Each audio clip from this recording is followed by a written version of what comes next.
काश्मीरमधील पहलगाम येथे भारतीय पर्यटकांवर दहशतवाद्यांनी केलेल्या हल्ल्यानंतर भारत सरकारने जोरदार प्रत्युत्तर देण्याची तयारी केली आहे.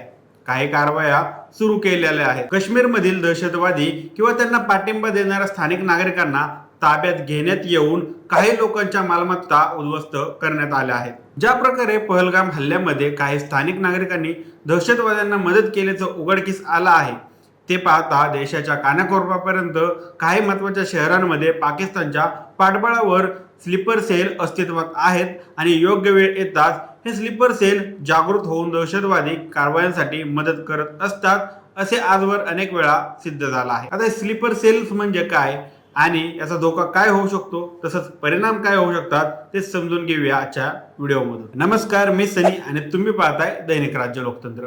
भारत सरकारने सर्वप्रथम भारताच्या कानाकोपऱ्यापर्यंत कार्यरत असलेल्या स्लीपर सेलला सुद्धा निष्क्रिय करणे गरजेचं आहे.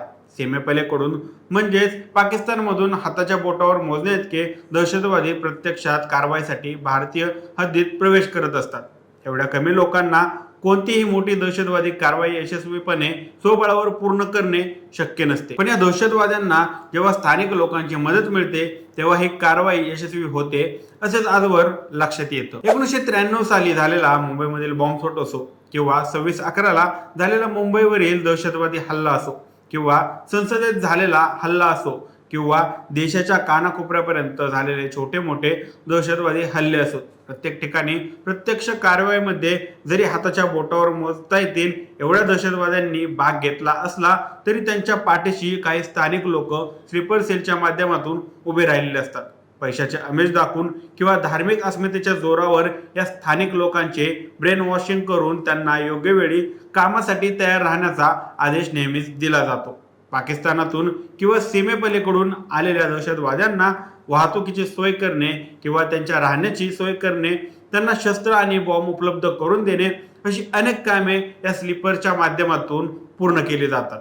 अनेकदा देशांतर्गत दंगली घडवणे किंवा सोशल मीडियाच्या माध्यमातून अफवा पसरवणे आणि सामाजिक अशांतता निर्माण करणे यासाठी सुद्धा या स्लीपर सेलचा वापर केला जातो. स्लीपर सेलच्या सदस्यांना कोणताही विशिष्ट चेहरा नसल्याने त्यांना ओळखणंही तितकंच अवघड जातं. अर्थात गुप्तचर संस्थांना याबाबत काही दावे मिळाले तर ते त्यांच्या मार्फत निश्चितपणे पोहोचू शकतात. गृहमंत्री अमित शहा यांनी काही दिवसांपूर्वी दिलेल्या आदेशाप्रमाणे देशातील पाकिस्तानी नागरिकांना देश सोडून जाण्याची जरी आदेश देण्यात आला असला तरी हे पाकिस्तानी नागरिक स्लीपर सेलचे सदस्य नसतात.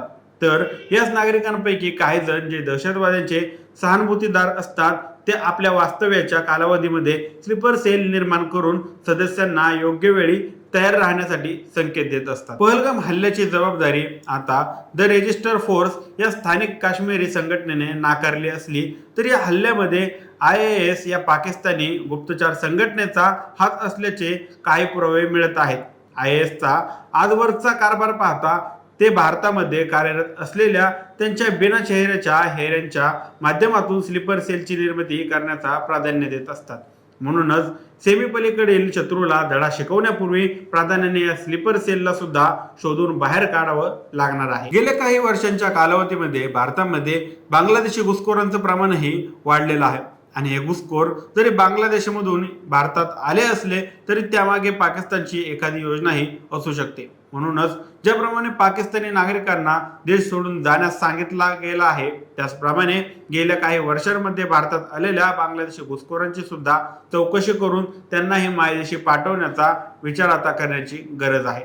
पहलगाम हल्ल्यानंतर भारताने पाकिस्तानला आणि पाकिस्तानच्या पाठबळावर कार्यरत असलेले दहशतवादी संघटनांना जोरदार धडा शिकवण्याचा निर्धार केला असला तरी तो संपूर्णपणे यशस्वी होण्यासाठी प्राधान्याने स्लीपर सेल्सला सुद्धा संपूर्णपणे निस्ताभूत करावे लागणार आहे. ही कारवाई करत असताना कोणतीही सामाजिक अशांतता किंवा गैरसमज निर्माण होणार नाही याची काळजी घेऊन देशाच्या कानाकोपऱ्यापर्यंत लपून बसलेल्या किंवा दुसऱ्या चेहऱ्यासमोर करून उघडपणे वावरत असणाऱ्या या स्लीपर सेलचा मुखवटा बाजूला करून त्यांना कायद्याच्या कचाट्यात आणणं गरजेचं आहे. या स्लीपर सेलना निष्क्रिय करणे म्हणजेच अर्धी लढाई जिंकण्यासारखे आहे. हे लक्षात घेऊनच सरकार आता आगामी रणनीती आखावी लागणार आहे. सीमेपलीकडील शत्रू आणि देशातील पाकिस्तान दार्जिने शत्रू यांच्याशी एकदम लढा देणारी रणनीती तयार केली तर दहशतवादी पुन्हा तोंड वर काढणार नाहीत. याबाबत आता तुमचे काय मत आहेत आम्हाला कमेंट करून नक्की कळवा आणि जर राज्य लोकतंत्र चॅनलवर नवीन असाल